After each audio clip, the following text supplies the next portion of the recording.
Yo vi la primera media hora del documental. ¿Verdad, Sebastián? Sí.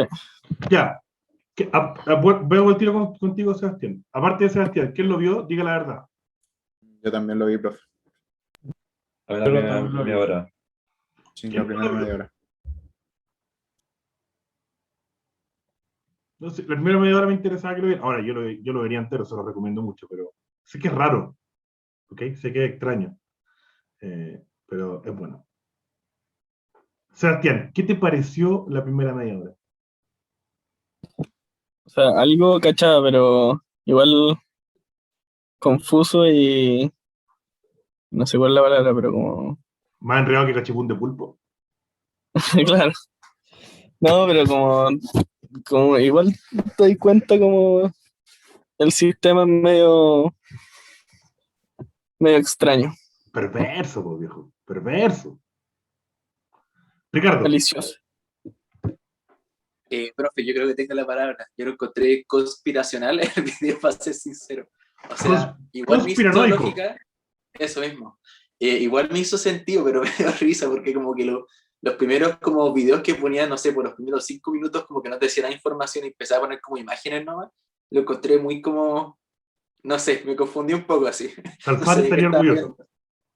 ¿Ah? Salfate estaría orgulloso. Sí, más o menos así.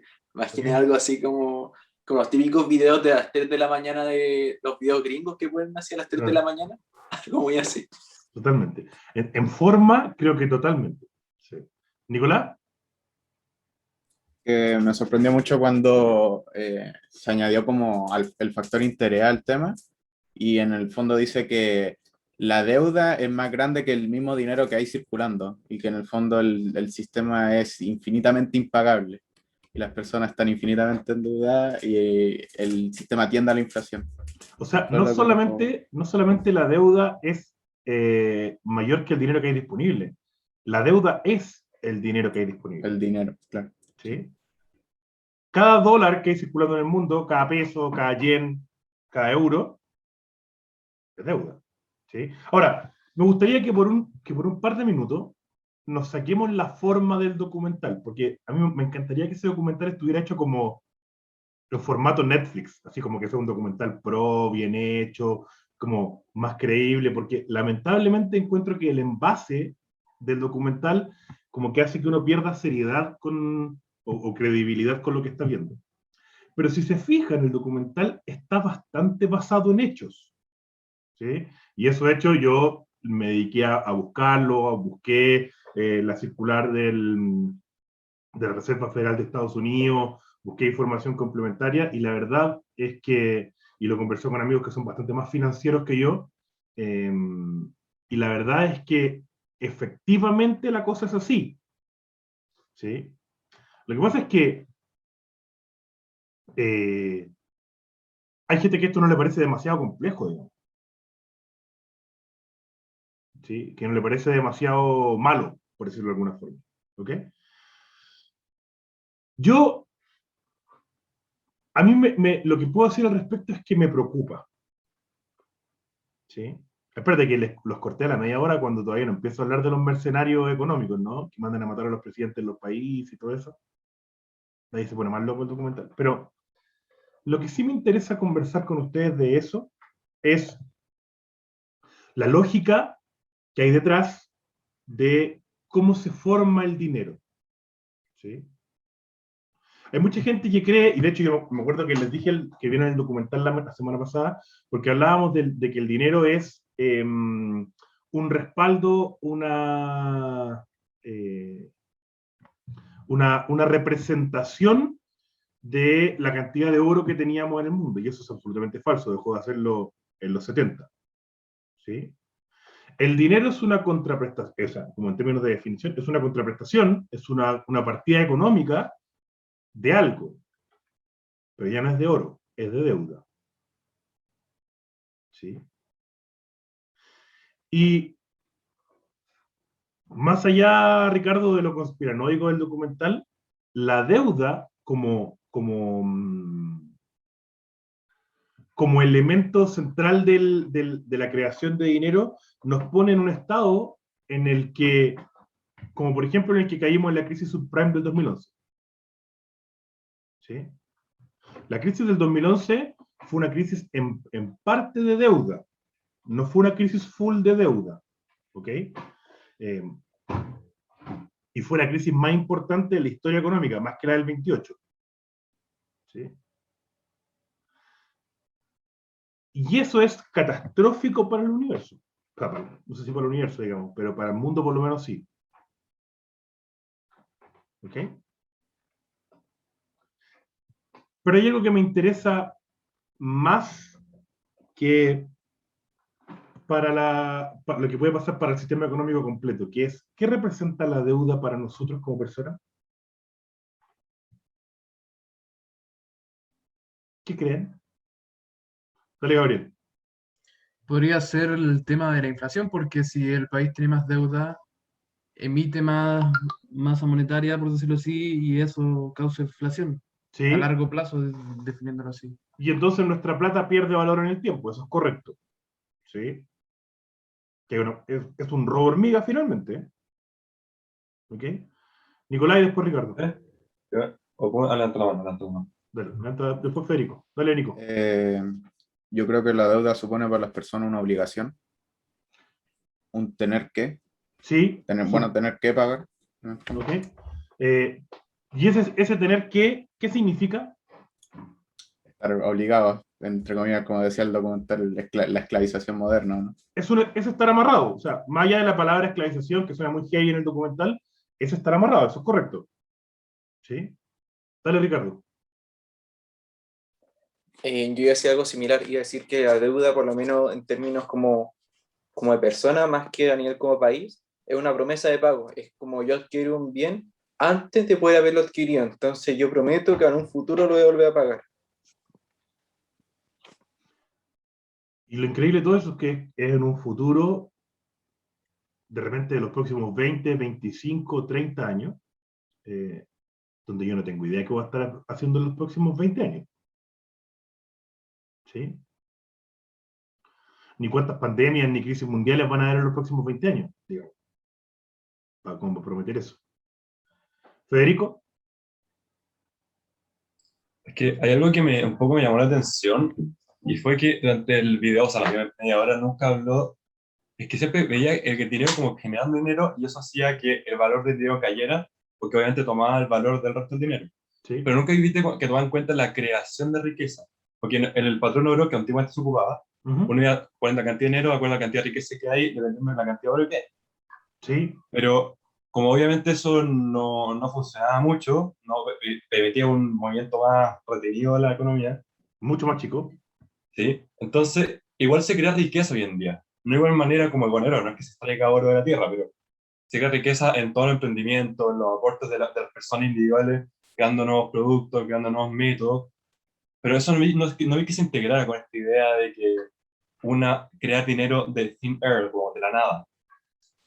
Lo que pasa es que yo creo que estáis mezclando dos conceptos, porque la creación del dinero, la creación de riqueza a partir del patrón oro no es lineal, digamos. O sea, no es que No. el oro representara riqueza.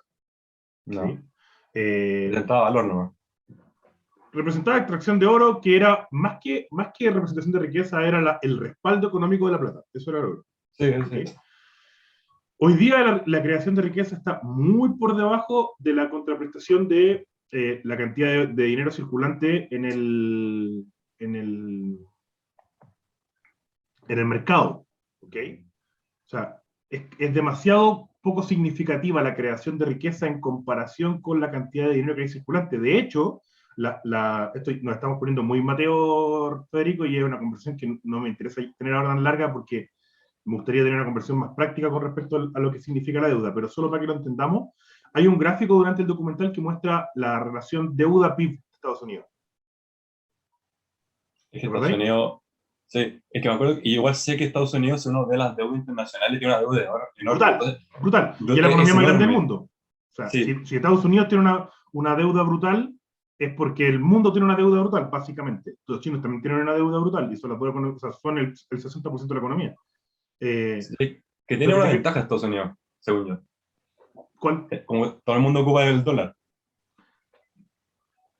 No sé si es una ventaja que Es que es una ventaja en el sentido que no es como en Chile, que echa a perder el peso, imprime mucho peso y tiene una menor masa que cae más rápido el valor. Sí, insisto, es una discusión como para premios Nobel de Economía, pero lo que te quiero decir es que la creación de riqueza se puede representar en el PIB. Eso es creación de riqueza, la producción efectiva de un país. Y en el gráfico del documental, la creación de deuda era como 4 veces el PIB. ¿Sí? Por lo tanto, no representa la deuda la creación de riqueza, por el contrario. ¿Sí? Muchas personas sostienen que lo que está haciendo crecer la productividad y el valor es la deuda, porque al haber dinero circulante igual va a haber consumo, igual, o sea, en Chile y en la mayoría de los países occidentales, una de las cosas que tira hacia arriba el PIB es el consumo. Y el consumo depende del circulante. ¿Okay? Entonces puede ser al revés. Puede ser que en parte el consumo, o sea, el circulante, es decir, la deuda, la inflación, está empujando el consumo. O sea, la creación de riqueza, ¿me cachai? Sí, pero eso me recuerda más a la idea keynesiana. Y eso es como lo que se utilizó durante casi todo el siglo XX. Sí, es modelo neoliberal puro y duro, es verdad. Sí. No, según yo, no es lo mismo, ¿En qué sentido? creo. Que el keynesianismo, entiendo que el neoliberalismo tiene más de libertad económica. El keynesianismo es más, tiene otra visión de dónde sale la productividad. Ya, pero espérame, que si no nos vamos a alargar demasiado en esto. Déjame avanzar con lo que quiero contar y por último lo conversamos al final, porque es una discusión interesante, pero no para todos. ¿Te parece? Ya. Julio. No iba a comentar algo, pero quizás alargar más el tema, así que mejor quizás mejor no decirlo en ese caso. Ok. Pero dilo igual, pasar como quiera y lo retomamos. Si yo digo que no lo conversemos, digo que lo conversemos como a los que nos interesa conversarlo, digamos. No, que iba a decir que como para aportar, igual yo creo que la idea más que nada es que, aunque que la impresión, o sea, se ha hablado mucho como de la industria tecnológica y del aumento exponencial que han tenido como el crecimiento económico, o uno lo puede ver desde la revolución industrial, y yo creo que en ese sentido uno puede justificar la deuda de estos países que va cada vez aumentando más en relación al PIB, si uno espera que el crecimiento del PIB sea exponencial de aquí al futuro, con toda la innovación tecnológica que uno podría pensar que viene. Pero yo creo que a lo que va mal documental es como pensar si Pero tú cachai que efectivamente... tenía más probabilidades de ganar el casino que eso ocurra. Claro, Estás jugando a la lotería, digamos. sí, entonces yo creo que lo que habría que pensar es si realmente como que uno puede asumir si desde la revolución industrial o el progreso anterior, uno puede como decir, no, entonces los países van a seguir creciendo en el largo plazo y podemos entonces imprimir deuda que vaya siendo exponencial si nosotros prevemos un crecimiento exponencial. Y eso igual es como es una idea, pero no sé si uno puede pensar eso que se va a cumplir a futuro así como con tanta seguridad. Yo creo que ahí es donde uno podría poner la duda respecto a como lo que están haciendo los países con su deuda. Yo no apostaría ni 10 lucas en eso. Sí. Yo tampoco lo tengo tan claro, por eso mismo. Sí. Pero bueno, eso era más que nada. Ahora, con la gran idea que me interesa quedarme del tema del documental, especialmente la primera media hora, es el concepto deuda. ¿Ok? En general, y esto me quiero ir como a lo muy práctico, para las personas, ¿sí? Para el ciudadano a pie, para nosotros, no para las grandes corporaciones, ni los países, ni las economías, sino que para nosotros como personas, y les recomiendo que lo anoten, ojalá yo lo hubiese sabido, lo hubiese tenido tan claro como cuando me endeudé y quebré, representa al menos dependencia. Al menos dependencia. ¿Sí? ¿Por qué dependencia?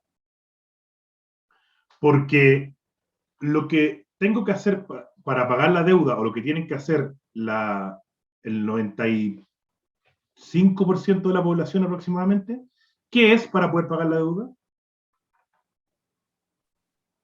Trabajar. Pero trabajar ¿cómo? ¿Para alguien más? Sí, ser apatronado en el fondo. Como dependientes. ¿Sí? Entonces, genera, digo, ojalá hubiese más gente, en mi opinión, ojalá hubiese más gente que sea independiente, emprendedora y emprendedora, Pero en general, al menos la deuda genera dependencia, por no decir esclavitud, como decía el documental, porque tengo que poder trabajar para cumplirla. Y eso me parece que está bien. Digo, si yo adquirí o tomé una deuda, lo lógico es que la pague, pero tengo que entender qué implica pagarla, en términos personales. ¿Sí? Sé que alguien por ahí me comentó que había leído Kiyosaki, pero ¿han escuchado hablar de los 4 roles en el mundo profesional, de los 4 perfiles del mundo profesional de Kiyosaki? Eso del cuadrante del flujo del dinero. Y sale también en el Padre Rico, Padre Pobre. Se los voy a mostrar ahora porque me interesa que lo entendamos. ¿Okay? Claro. Déjenme proyectar ahora el... Tenía el cuadrante de la izquierda y el de la derecha. Son 4 cuadrantes, pero claro, hay 2 roles en el lado izquierdo y 2 roles en el lado derecho. Esto me interesa mucho que lo anoten si quieren, o que pongan mucha atención, porque, bueno, en general como que solo que lo voy a compartir, por eso lo estoy haciendo, pero particularmente esto a mí me abrió mucho los ojos de entender el mundo en lo económico. ¿Para qué nos han formado e inducido a la mayoría a nivel social, familiar, educacional, para hacer cuando terminemos nuestros estudios? Es conseguir un Empleado. trabajo. Empleados, ¿cierto? Sí, ¿alguien más dijo Mi algo? propio jefe. ¿Sí? ¿Usted cree, Federico? O sea, según yo, cualquier padre que tenga un mero conocimiento te dice, por favor, sé lo más independiente posible. No, ¿En ningún serio? padre quiere condenar a su hijo a trabajar bajo otra persona. ¿En serio? O bajo un puesto bajo. Creo que si estás contando tu historia familiar es súper distinta a la de la mayoría, me atrevería a decir, y felicitaciones a tus padres, pero no es así. Yo bueno. tenía como 26 y le conté a mi mamá que iba a dejar de trabajar en LAN al tiempo después que había quebrado y que me iba a dedicar a mi propio emprendimiento, mi mamá casi se muere. ¿Pero qué vaya a hacer? ¿Pero cómo? ¿Y de qué vaya a vivir? ¿Y si falláis? Y no sé qué. Y además convengamos que yo, con ese momento que me iba a cambiar me iba a ir de LAN a ser independiente, era mi tercer cambio. Había entrado a una empresa, había renunciado, me había ido al gobierno, había renunciado, había ido a LAN y estaba renunciando y me iba a dedicar a ser independiente. ¿Sí? Y mi mamá en toda su vida, y esto en 4 años, y mi mamá en toda su vida laboral había tenido 3 pegas. ¿Sí? Entonces, ¿estamos de acuerdo? Podemos convenir, más allá de que Federico tiene una historia distinta, que a la mayoría nos han inducido a creer que el empleo es más seguro y como que es el camino lógico después de la educación. Sí. ¿Sí? Salvo que uno tenga papás que son independientes, que tal vez es lo que es Federico, o que lo entienden, o que tienen negocio. ¿Sí? Entonces, están viendo lo que estoy proyectando, ¿cierto? Sí. ¿En la pantalla blanca completa o lo con bordes negros? Blanca completa. Blanca completa. Gracias, siempre atento. ¿No? Kiyosaki plantea que uno puede estar en básicamente 4 perfiles en el mundo profesional.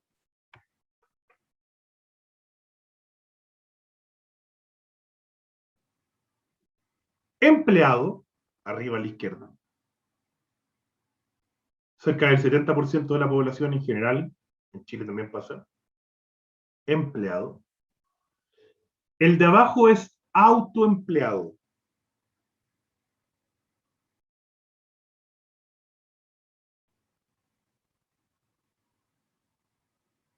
El cuadrante de la izquierda, o sea, el lado de la izquierda es el lado de la dependencia del corazón. ¿Sí? Hay mucha gente que dice, voy a ser independiente. Por ejemplo, una psicóloga o un psicólogo que se dedican a tener su propia consulta y atender pacientes. Eso es lo que caería en la categoría de autoempleado. ¿Sí? Una persona que es independiente, a falta de otro nombre, los españoles dicen autónomo, que a mí me gusta más que independiente. ¿Un autónomo es efectivamente independiente?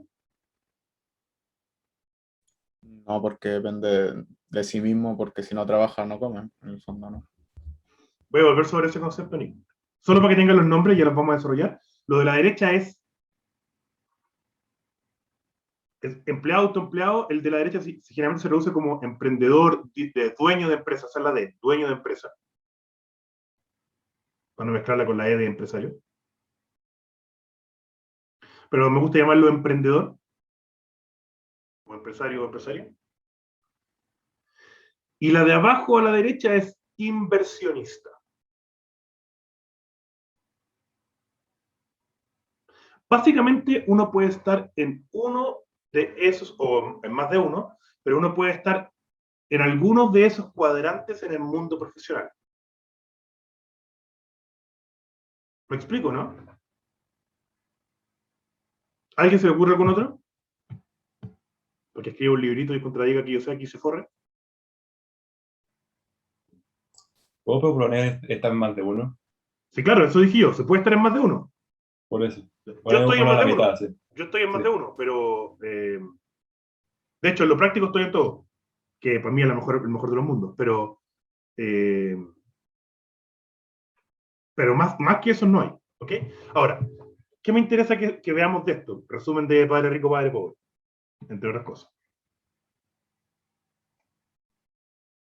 ¿Cuál es la fuente de obtención de riqueza en este lado?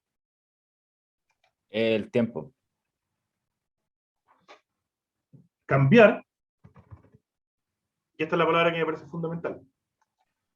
Cambiar tiempo por dinero.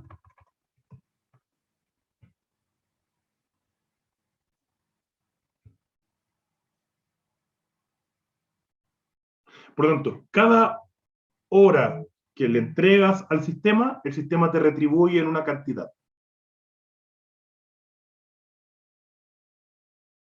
¿Sí? Está estudiado que esto tiene un techo. ¿Ok? Esto tiene un techo, porque por muy especializado, crack, ingeniero aeroespacial, o ingeniera ultra no sé qué, que sea, o médico o lo que sea, la profesión que sea, los valores hora tienen un tope en general de pago. ¿Sí? Lo que está estudiado es que las personas en general llegan del orden de un sueldo de $250,000 al año en promedio, cambiando tiempo por dinero. Los mejores, así como los top de los top.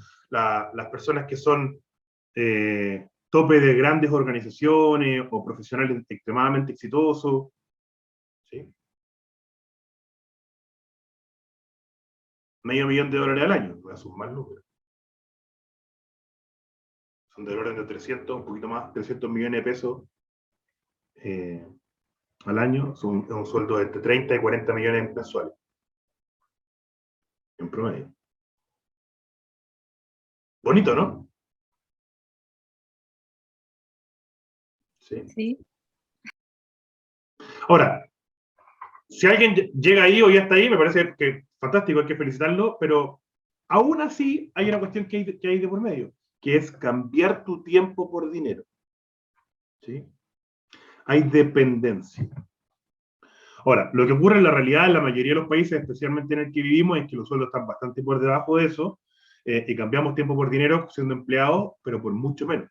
¿Sí? Y además de cambiar tiempo por dinero, ¿sí?,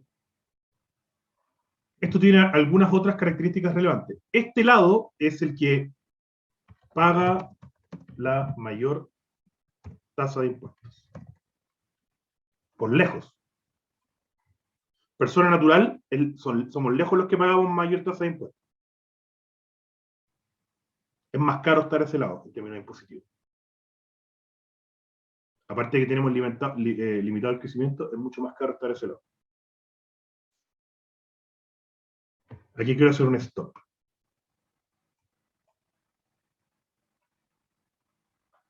¿Son conscientes de cuántos impuestos van a tener que pagar cuando entren al mundo profesional? Yo sé que esto no va a ser tan doloroso por ustedes porque no lo han pagado. Pero cuando he hecho este ejercicio con gente que ya trabaja y no lo tiene claro, Literalmente, literalmente. He visto gente poniéndose pálida y agarrándose de la silla. Toma. Es variable, Es variable Pero según el alguien- tramo. pero alguien mediana, vamos a decir mediana, a ver, yo estoy haciendo la práctica ahora en un banco, banca Voy- preferencial, Te voy a, y te voy a se ve, acotar te voy a acotar el ejemplo. El ingreso promedio esperado de las personas que están acá, de profesionales de carreras relativamente top de la Universidad del Florida. vale, de eso voy a hablar. ¿Mm? Gente con 30 años ganando 7 millones de pesos mensuales, 6 millones de pesos mensuales. Bueno, esos pagan alrededor del 37%. Gente sobre los 8 millones sobre el 40%. Ya. Y si es que vamos escalando más arriba, ya puede llegar cercano al 50%. Es espantoso. 40% de, digamos, 37, solamente para redondearlo. 40% de impuesto a la renta, estamos hablando solo, Tommy. ¿Sí? A eso súmale el IVA, porque como persona Por eso- natural pagas IVA por cada cosa que compras. Por Que si eso no es dije, por eso dije cercano al 50. No llega solo, al 50 en impuestos a la renta, pero sí, con los otros impuestos. súmale el IVA. Súmale el IVA. Súmale si tienes alguna propiedad que con ese tramo de ingreso vas a tener que pagar sí o sí las contribuciones, que son impuestos. Súmale el impuesto a la benzina, súmale el impuesto a los libros, súmale todos los impuestos que pagas, y en promedio, igual Tommy se fue a un sueldo un poquito elevado, pero una persona que gana un sueldo de entre 3 y 8 millones de pesos mensuales, 2,5, 3, 8 hasta 8 millones de pesos mensuales, va a pagar del orden del 55 al 60% de sus ingresos en impuestos. Voy a explicarlo de otra forma, porque aquí es cuando la gente se pone pálida. Tú empiezas a trabajar en enero, estás trabajando enero, febrero, marzo, abril, mayo, junio, y por ahí por mitad de julio pagaste los impuestos, recién. Y lo que te queda del año es para ti. De 12 meses al año que hay que trabajar, más o menos 6 y medio, 7, trabajáis para pagar impuestos. Leo. Y lo irónico es que uno escucha muchas veces que suban los impuestos, no, es que los impuestos son bajos, es que... Entonces como que, claro, es que tú no sumas todo, porque claro, tú ves un número nada más, pero no ves todo lo demás que también tienes que pagar. Entonces como irónico, ¿no? Yo te diría que es catastrófico, pero sí, podríamos dejarlo en irónico para convenir. Felipe. Sí, no le va a hacer una guerra al Estado ni nada de eso. No, mi aporte no es por ese lado, sino por decir que quizás lo que quiere decir es, no sé cómo funciona bien acá en Chile, pero en Estados Unidos tenéis los tax incentives, o sea, formas de ahorrarte impuestos, básicamente utilizando tu negocio. O sea, y yo creo que eso es lo que quiere hablar, ¿o no, profe? Es que exactamente, porque, a ver, yo no tengo nada contra pagar impuestos, yo pago mis impuestos. ¿Sí? Obvio, estaría preso si no. Pero, porque el servicio de impuestos internos para las personas normales, para las grandes empresas a veces no funciona tan bien, pero para las personas normales como yo funciona. Entonces,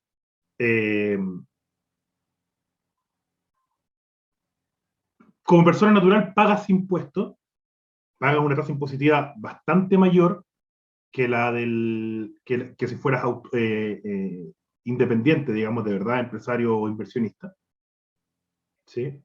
Y estás mucho de tu tiempo trabajando para pagar impuestos, pero a mí me pasa que yo pagaría mejor, o sea, más contento mis impuestos si supiera que mis impuestos son relativamente bien administrados. ¿Sí? No me parece tan terrible pagar impuestos, igual me duele pagar la mitad de mi sueldo en impuestos, para qué les voy a mentir, pero, o de mi ingreso en impuestos, pero ok, pero administrenlos bien, pues viejo. Ricardo. Me han contado en Alemania que allá, por ejemplo, es como entre un 50 a un 60% en impuestos de sueldo. Sin embargo, allá por lo menos sí lo administra bien. Entonces, igual se nota, por ejemplo, la calidad de las calles, se nota la calidad de seguridad, la calidad como del ambiente como público en general, se nota mucho como la forma de invertir que tiene el gobierno allá. Entonces yo creo que a eso se refiere un poco, ¿no? Totalmente. Totalmente. Entonces, a este lado dijimos cambiar tiempo por dinero.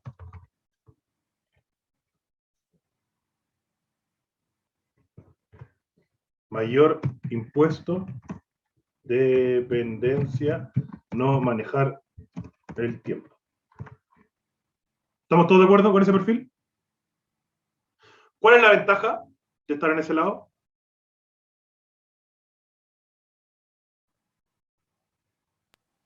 ¿Estabilidad? Pero tengo que decir, Ricardo, que me emociona que no hayamos demorado tanto en llegar ahí.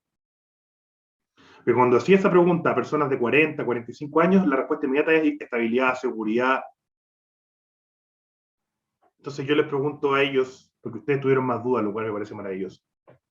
Yo les pregunto a ellos cuando he hecho esta charla, ¿en verdad sienten seguridad y estabilidad trabajando empleados? Piensen en su historia laboral. ¿Cuánta seguridad y estabilidad tuvieron? Y la mayoría ha pasado por periodos súper complejos en que los despiden, tienen que recurrir a los seguros de cesantía, no sé qué, están al 3 y al 4, emprenden por mientras, después encuentran otra pega apenas pueden, como... Efectivamente hubo una época en que esto era más o menos estable y seguro. Ustedes no habían ni nacido, imagínate. Los maravillosos 80, 90, hasta ahí. ¿Sí? Que tú entrabas a una corporación 70, entrabas a una corporación, y esa historia que contaba mi abuelo, ¿no? De que entré como junior y me fui como gerente. Chao, no existe, esa cuestión es mentira, viejo. El promedio de tasa de cambio de trabajo, ya sea porque se cambian voluntariamente o porque los despiden de los millennials, es decir, de los que nacieron del 90 en adelante, no tenemos datos todavía de los centennials, van a ser ustedes, pero de los millennials, el promedio de cambio de empleo es de 11 meses a un año.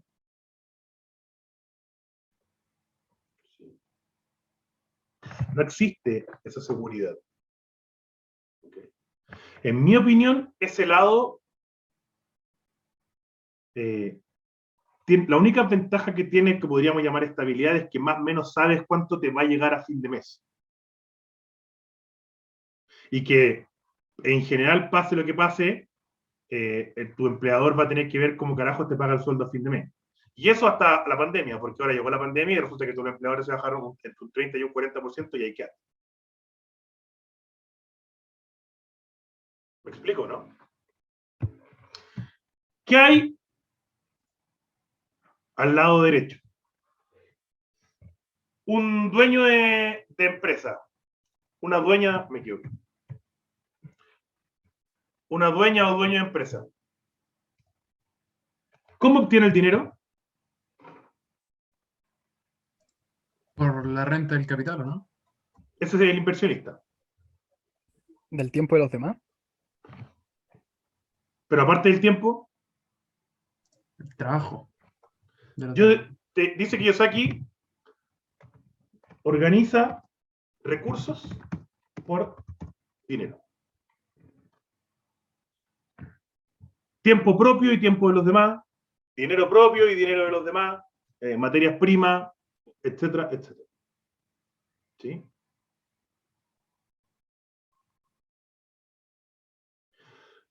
Cuando una persona se transforma en lo que entendemos realmente como dueño o dueña de empresas, porque los primeros años bastante no así, pero cuando logra sistematizar, delegar, etcétera, se empieza a volver más independiente de su trabajo, porque el sistema, y es una palabra clave, el sistema funciona necesariamente, o funciona a pesar de que la persona no esté.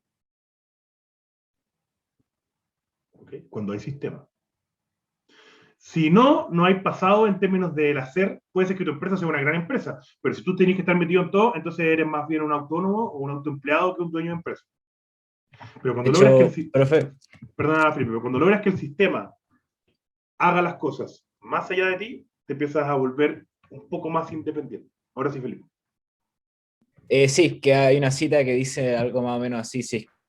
Si tú eres un buen dueño de empresa, podrías salir de tu negocio y 2 meses volver al negocio y encontrar lo mejor que es como estaba antes. Eso debería pasar, al menos igual. Mira, yo que he tenido emprendimiento y empresa, volver y que no esté incendiado y quebrado ya es algo. ¿Sí? Desconectarte un mes y encontrarlo así como que... A mí me pasó, la primera vez que me fui un mes de vacaciones, que estaba trabajando full en mi emprendimiento, como que el día, te juro, que el día que llegué y metí la llave en la chapa, como que tenía miedo de lo que iba a encontrar, así como que mierda. Y abrí y estaba todo igual. Estaba la gente sentada en los computadores trabajando. Y los números no habían bajado. Hay un par de cagadas, pero solucionables. Maravilloso. Pero te juro que abrí con miedo. Leonardo. Sí, que eso es verdad en cuanto a organizar bien, porque mi papá siempre me ha dicho que por lo menos encontrar personas que tengas, por ejemplo, él lo que hace es montar negocio y pone socios, ¿no? Entonces, él pone la administración, cómo se va a estar, cómo va a funcionar, y el socio es el que tiene que estar ahí. Sí. Se me dice muchas veces que esta organización de recursos también entraría como las personas. ¿Qué personas estás colocando en qué puestos? Para ver si esto puede seguir funcionando o no, porque me dice, muchas veces no son, tú puedes tener una buena administración, pero si no tienes unas personas de calidad trabajando, muchas veces no lo puedes controlar. Sí. Si alguien, me acuerdo que me dijeron algo, esperen, denme un segundo.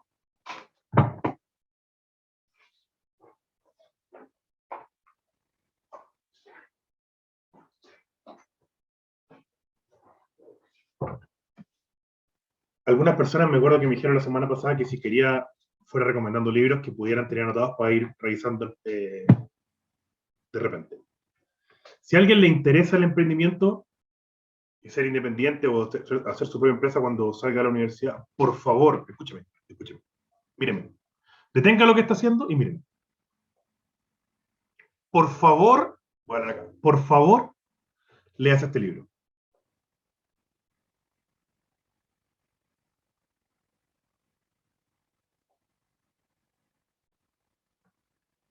¿Ok? De Michael Herbert.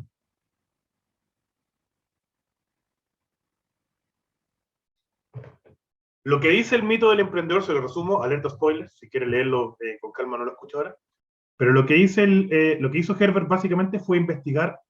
Todos hemos escuchado esta frase de que 9 de cada 10 emprendimientos quiebran antes de un año, ¿cierto?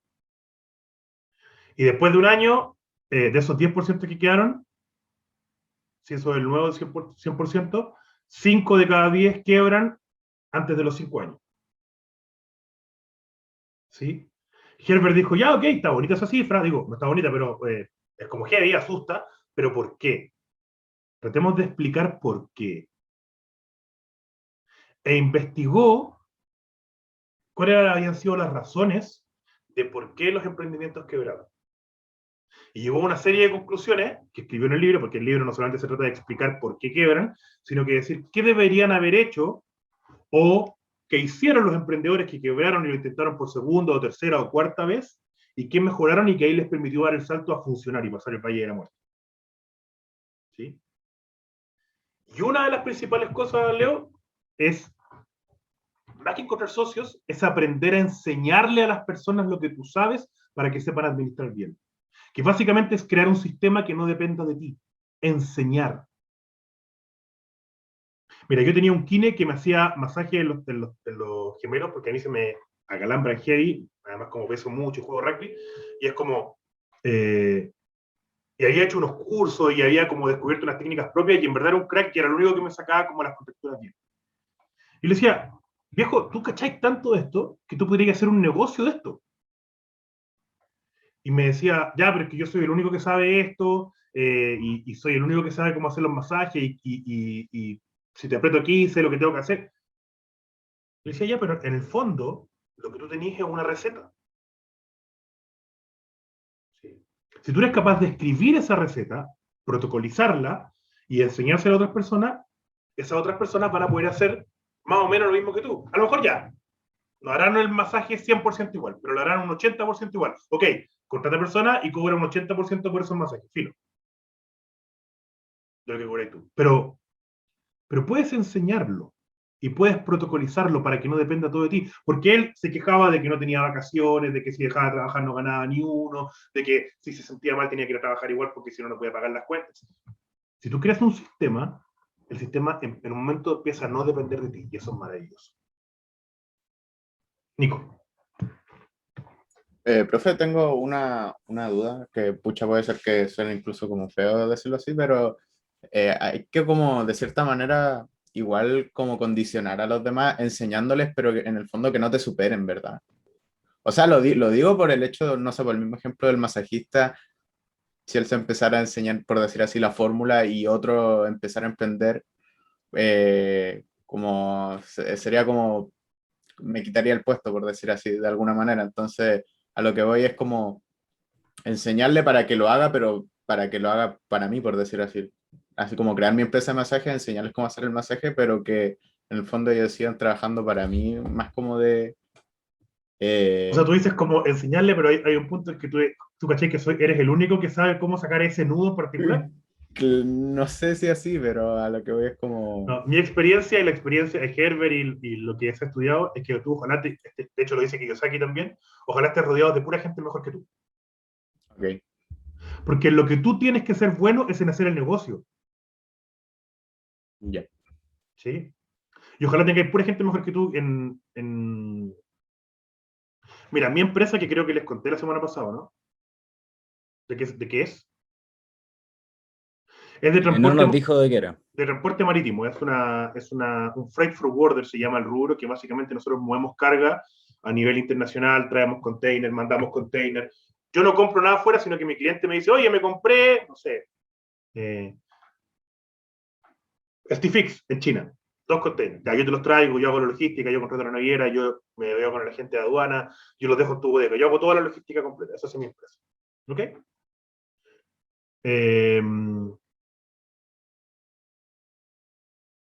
Se me perdió. Ahí está, Nico.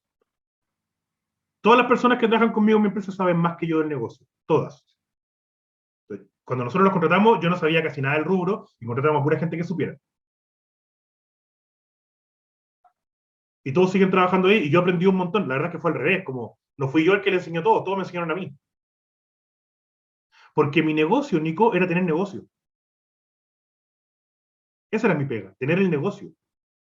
La pega de ellos era sacar los papeles, los BL, hablar con el agente de aduana, pelear con el proveedor. Esa es su pega y eso saben. ¿Sí? Porque además tienen mentalidad, y esto, insisto, no me parece mal, o sea, el mundo necesita gente con mentalidad de empleados, pero lo que necesitamos más es otra gente con otra mentalidad también. ¿Sí? Su mentalidad era de empleados y en eso eran muy buenos. Son muy buenos todavía. ¿Cachai? Entonces, ojo con esa mentalidad porque al final siento que te puede llevar más por el mal camino que por el buen camino. Okay. No, muchas gracias. Felipe. Wow, voy a hacerlo un poco rápido, pero son como 3 cosas. Primero, que encontré muy interesante lo que dijo el Nico, eso de ten cuidado con formar a alguien mejor que tú, porque en realidad hay un libro muy bueno que se llama Las 21 irrevocables reglas Leyes irrefutables del liderazgo. Bueno, sí, en español, sí, no es que me lo leí en inglés, pero básicamente dice que tú no puedes influenciar a una persona cuando esa persona es más que tú. Está el clásico ejemplo, o sea, un 8 no puede liderar a un 11, por así decirlo. O sea, para que tú puedas seguir a una persona, la persona tiene que inherentemente tiene que ser mejor que tú, o si no, no tendría sentido seguirla. No sé, o sea, si es que yo soy mejor que alguien, mejor que me sigan a mí y así vamos más lejos. O sea, es como algo más por ese lado. Así que eso. Pero de todas formas, yo creo que lo que dijo está súper bien. Otra cosa, me acordé mucho, este libro, el mito del emprendedor, ¿Sí? también habla de eso, habla del tecnicista. O sea, este gallo que es un especialista, que también se puede confundir un poco con el autoempleado del cuadrante ahí que ven abajo a la izquierda, que de repente también está la persona que tiene sus propias consultas y todo. O sea, una persona que sabe cómo hacer el negocio sí podría estar en esa categoría, pero realmente yo creo que le costaría un poco manejarse un poco del cuadrante de arriba a la derecha. Entonces, eso hay que tener ojo. O sea, tú te puedes especializar mucho en un ámbito, pero si no eres capaz de pasarte al otro cuadrante, vaya a estar todo el día teniendo que trabajar para ganar dinero. O sea, también tener eso en cuenta. Eso. Eso lo que estás mencionando es el triángulo empleado, jefe, dueño, que también lo vamos a conversar en algún momento. William. Yo quería comentar lo que dijo ay, se me fue el nombre, pero que había dicho que no enseñarle tanto a una persona Nico. porque te puedes superar, ¿sí? Nico. No, quería decir que igual entiendo la preocupación porque, según yo, más que te pueda superar, es como Se esa puede preocupación ir. de que eso, de que se pueda ir o él haga su propio negocio y después sea tu competidor en el negocio. Eso yo creo que podría ser una preocupación, pero igual A eso iba. siento que sí, pero igual, incluso con eso, igual es verdad eso de que al final la pregunta es si tú contratas a alguien que está dispuesto a tomar un riesgo de hacer un negocio, de organizar la empresa igual que tú, como Es que... que, mira, respecto a eso muy con corto. eso. Respecto a eso muy corto. Ya. Uno, si alguien se quiere ir, se va a ir igual, le enseñes o no le enseñes. Ya, eso va a pasar siempre. Dos, no me parece tan terrible que vaya y haga su propio negocio. Tres, tú puedes tener mejor mentalidad de empresario y decir, si se me va a ir, abro franquicia. Viejo, abre tu negocio, toma, aquí tenés. Está el modelo, ya lo patenté, te lo vendo, o algo. McDonald's. ¿Sí? En vez de tener que empezar todo de cero, toma, aquí está el maíz. O sea, es mi marca, además. Entonces, hay más formas de ser más inteligente en ese sentido. Cuarto, tengo la sensación de que alguien se me va a ir más si es que yo fui como mezquino y no le enseñé todo, así le enseñé todo. Hay un tema de lealtad de por medio también, tengo esa sensación. ¿Sí? Eso. Y si quiere ir, se va. Yo ya tengo mis clientes, o sea, como... Que eso pasa siempre, es parte de... Y hay suficiente mercado y economía para todo. ¿Sí? Deme un segundo, que quiero avanzar, ya les doy la palabra. Denme un momento. Porque vamos a cerrar este tema. En este lado, especial, en inversionista cambias dinero por dinero. Inviertes y ganas más. Ese es el único recurso que inviertes, dinero. ¿Sí? Menos pago de impuestos. Están viendo lo que estoy proyectando, ¿cierto? Sí. Mucho menos cuando eres empresa.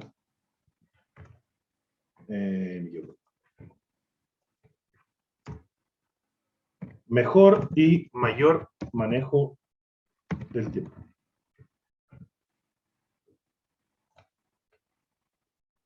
Solo para cerrar este tema.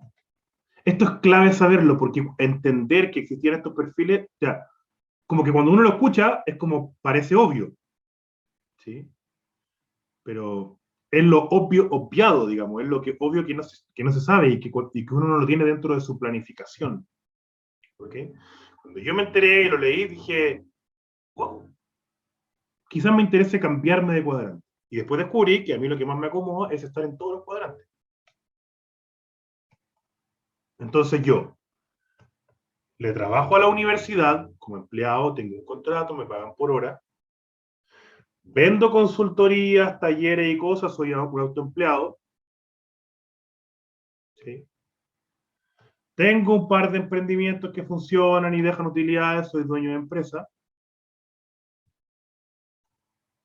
La plata que me va dejando todo lo anterior, la invierto y voy empezando no vivo de mis rentas todavía, llegará algún momento en que sí, pero empiezan a aportarme a mi flujo de dinero la renta. ¿Ok? Y todo esto básicamente genera que uno esté así.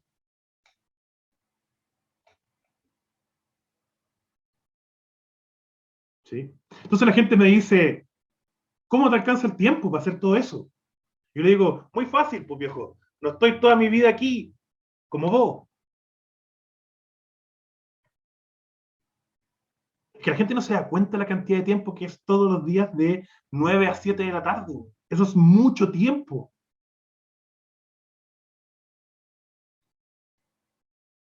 Entonces la gente me dice que yo no alcanzaría. Sí, porque tenéis que tomar otras decisiones.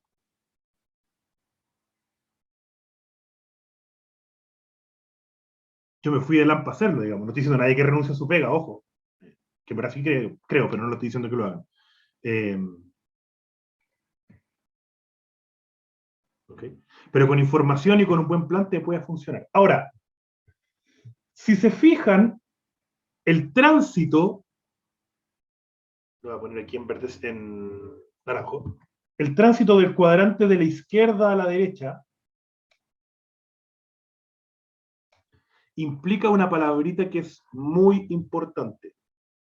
¿Qué voy ganando de izquierda a derecha en términos de tiempo?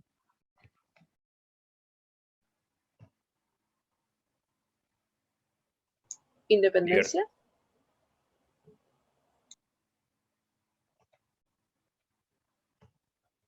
Independencia, ¿alguna otra palabra? Libertad. Qué maravillosos dos términos se acaban de sacar. Oportunidades. También, en la medida que uno está en el ruedo, empiezan a aparecer más cosas, pero me quedo con las primeras dos.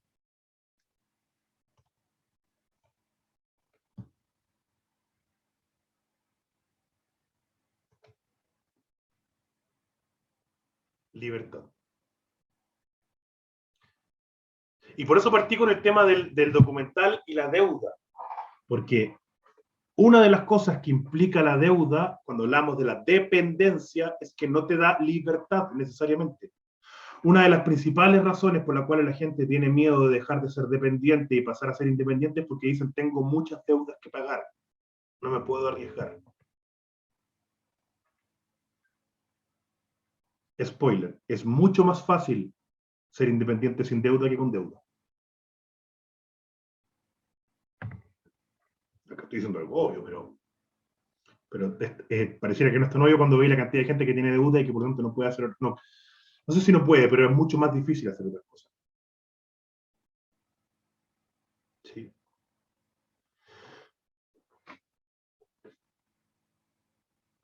Quiero que se vayan con algunas definiciones hoy. Este curso se va a tratar, aparte de todo lo que hemos hablado, sé que es harta información, de aprender a construir dos definiciones.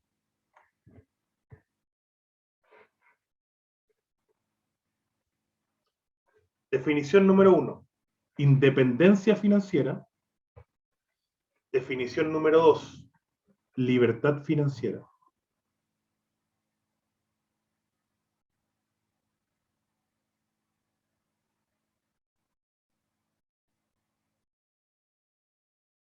Y esto tiene que ver con la riqueza. Pregunta, ¿cuál es la unidad de medida de la riqueza?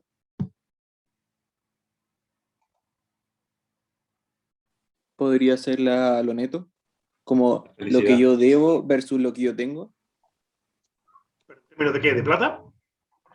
O sea, en general, o sea, lo que yo tengo puede ser tanto como en activos como Ah, pero plata todo se líquida. traduce en principio contable, todo activo se puede traducir en plata finalmente. ¿Sí? ¿Sí? Entonces la plata contra lo que yo debo. ¿Quién dijo felicidad? Ha visto demasiados comerciales de Coca-Cola. ¿Sí? Ahora, en mi opinión personal, Federico, efectivamente en algún momento se traduce en felicidad, estoy de acuerdo, pero tratemos de llevarlo a una unidad de medida tangible. ¿Nico? La relación de lo que me ingresa con respecto a lo que yo gasto. Pero plata, O sea, sí. finalmente. Más allá de la relación y todo el tema, lo que estamos hablando es que tú dices que la riqueza se mide en plata. Es que, ¿cómo puedo decirlo? Por así decirlo, siento que si una persona tiene muchos gastos y en el fondo, independiente que genere mucho dinero, no es tan rica como una persona que... Vamos a hablar de eso, pero en términos concretos lo que estamos hablando es que es la relación En dinero, sí. de plata. De plata sí, que sí, ingreso menos plata que gasto. Plata. Ok, ¿vale? Según que yo sé aquí, es como la cantidad de tiempo que puede estar como viviendo sin trabajar o sin ganar de más. Perdón, es que me emociona mucho. Esto me hizo explotar la cabeza cuando yo empecé a ser independiente. Anote ahí, por favor, anótelo. Muy bien, vale. Una aventajada. La riqueza, y esto no lo digo yo, lo dicen un montón de autores, la mayoría de los de inteligencia financiera, la riqueza se mide en tiempo. La riqueza se mide en tiempo, no en plata. Y no estoy hablando de una frase motivacional de redes sociales así como, soy rico, tengo todo el tiempo. No estoy hablando de eso. Estoy hablando de lo siguiente.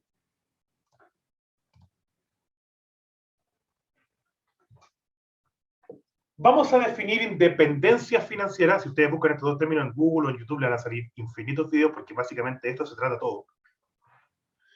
Si ustedes buscan independencia financiera, la definición es el tiempo X que puedo vivir a un cierto nivel de calidad de vida. La definición parte con tiempo. Tiempo X al que puedo vivir a un cierto nivel de calidad de vida. La libertad financiera es tiempo indefinido en el que puedo vivir a un cierto nivel de calidad de vida. Me explico. Y esto necesito que por favor lo entiendan porque esta es la base de todo el curso. Estoy revelando uno de los secretos que me cambiaron la vida.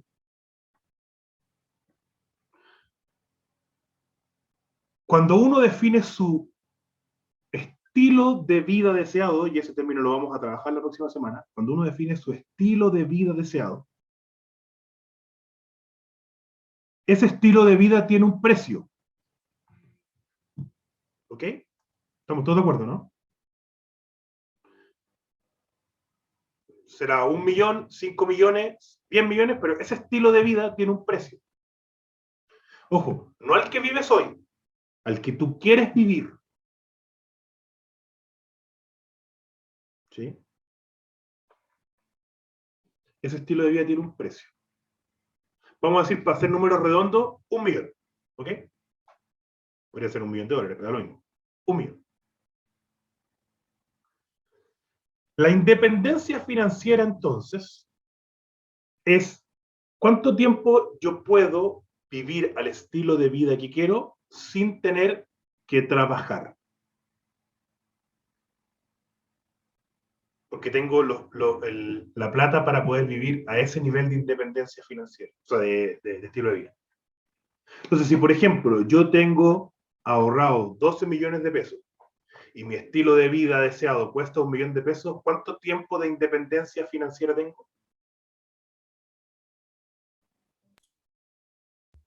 Me asustó. Bueno, es que no definió en cuánto consume el millón. Pues, bueno, si el No, millón es mensual, 1 millón mensual es mi estilo. ya no un año. ¿Sí? Muy bien, Nico. O sea, te dan las matemáticas, estáis dado para el éxito financiero. Gracias. ¿Cierto?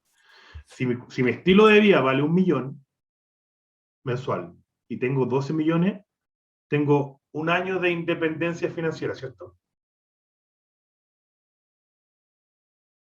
Ok. Ahora, aquí viene lo interesante. No importa cuánta plata tengas acumulada,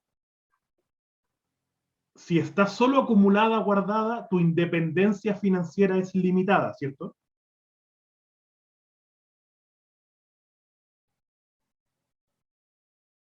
Aunque uno sea un multimillonario,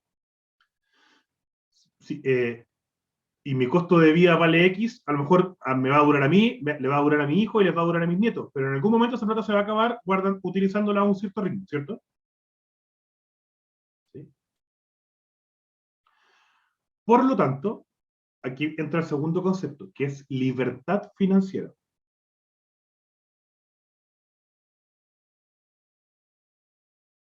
Tener, es que tengo tantas cosas que decirle como que me emociono.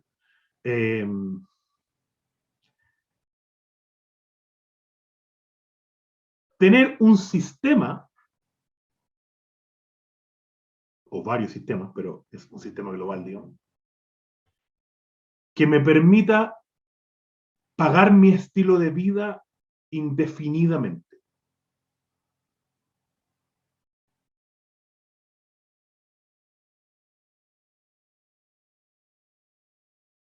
Eso es libertad financiera.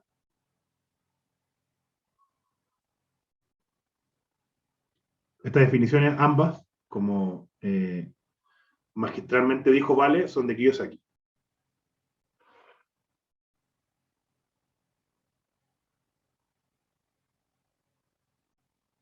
Me agradezco a Leo, William, Vale, que dicen que los deja reflexionar a clase. Reflexionemos. ¿Qué les dice estas dos definiciones, especialmente la segunda?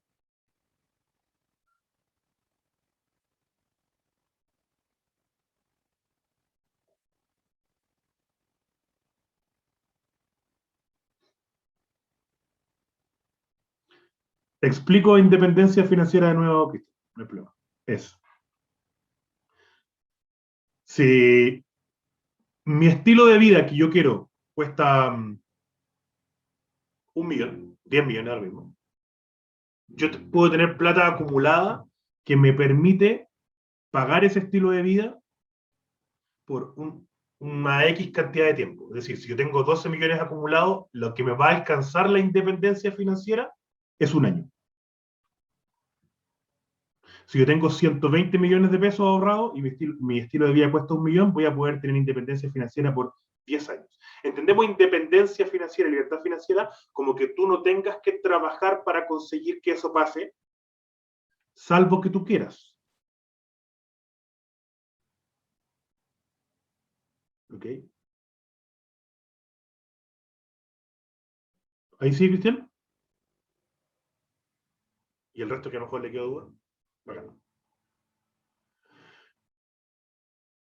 ¿Qué piensan? Veo muchas caras pensando. Entonces, o están agotados o les da O sea, vuelta. que la libertad en el fondo es como lograr generar un sistema que me genere la riqueza constante para poder satisfacer mi estilo de vida, ¿no? Te voy a cambiar la palabra por la que usa Kiyosaki.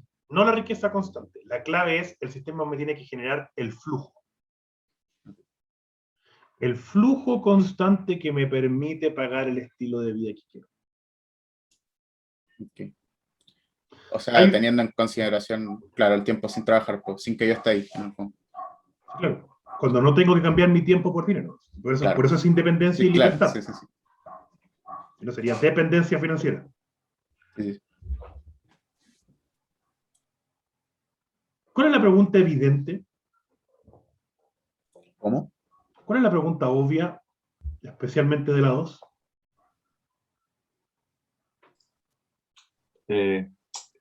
¿Cómo llegamos al cielo? Exactamente. Yo lo que pregunté cuando me contaron esto, antes de que lo leyera después con Kiyosaki, es, ¿y cómo mierda, pues?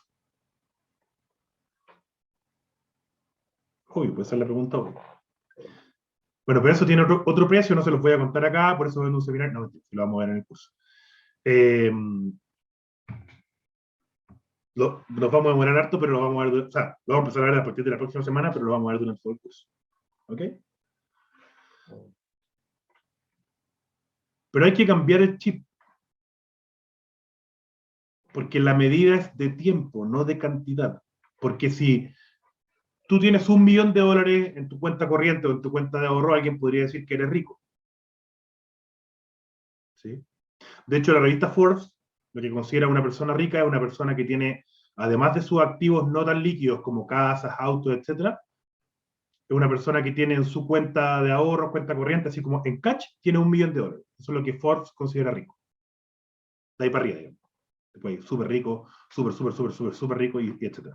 Pero alguien que tiene $1 millón, así como, es decir, 700 millones de pesos ahí listos para gastar ahora ya en la tarjeta, eso es una persona rica. ¿Ok? Pero esa persona, si no tiene un sistema y solo tiene la plata ahorrada, en algún momento se va a quedar sin independencia financiera, ¿no?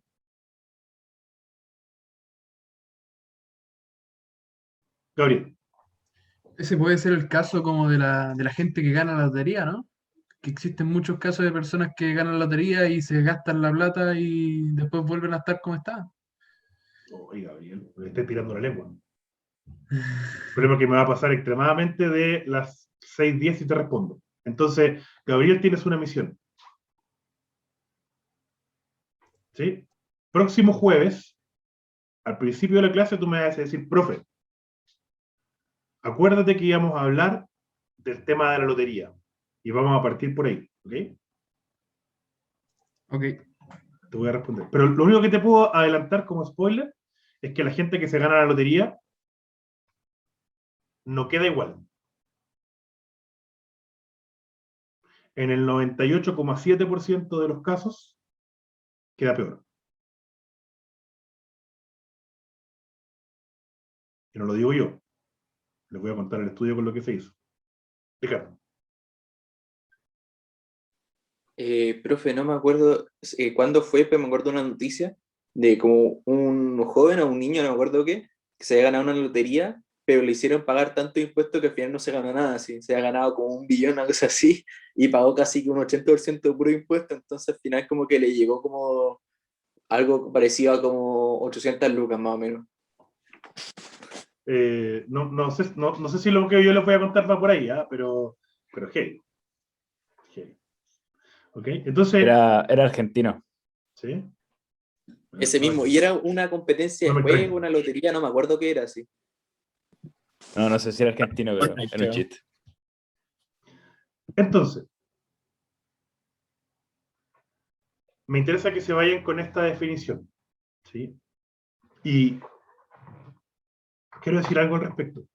Yo no hago este curso, ni explico lo que explico, ni enseño lo que enseño, para contarle a la gente cómo quedarse en la casa rascándose la guata, sin hacer nada, viendo Netflix todo el día y engordando y muriendo de paros cardíacos, mientras pueden vivir libres financieramente. ¿Sí? Quiero ser muy enfático en eso. Yo enseño esto porque partí la primera clase, la clase de la semana pasada, contándoles que para mí esto tiene que ver con el propósito. ¿Se acuerdan del PARAS? ¿Sí? Propósito, actitud, etc. Bueno, lo que le pasa a la mayoría de la gente es que está tan ocupada trabajando que no puede trabajar en su propósito. Yo creo que es uno de los males de la humanidad. No podemos dedicarnos a lo que somos buenos en el universo, en el mundo, porque estamos demasiado ocupados trabajando por pagar deuda y la casa, que es deuda al final.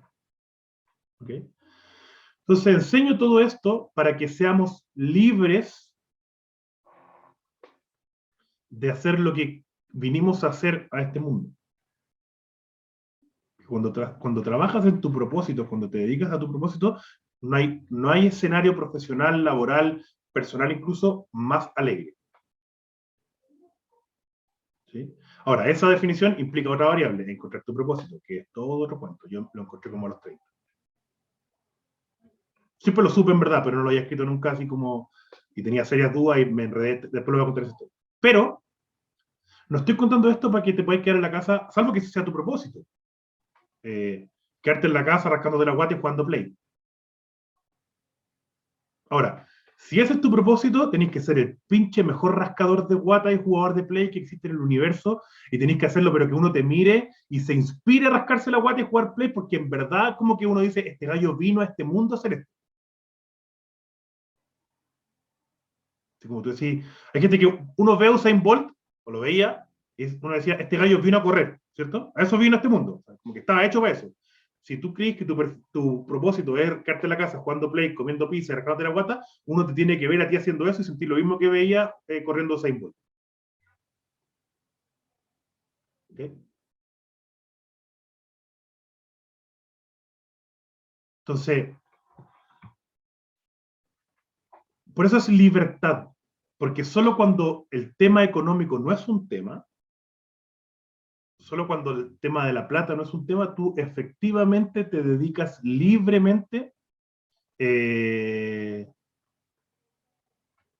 a hacer lo que quieres hacer.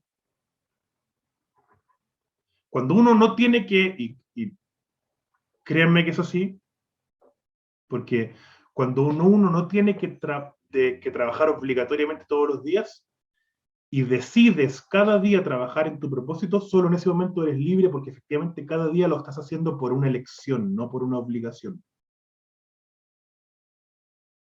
Y esa sensación es extraordinaria, se los digo.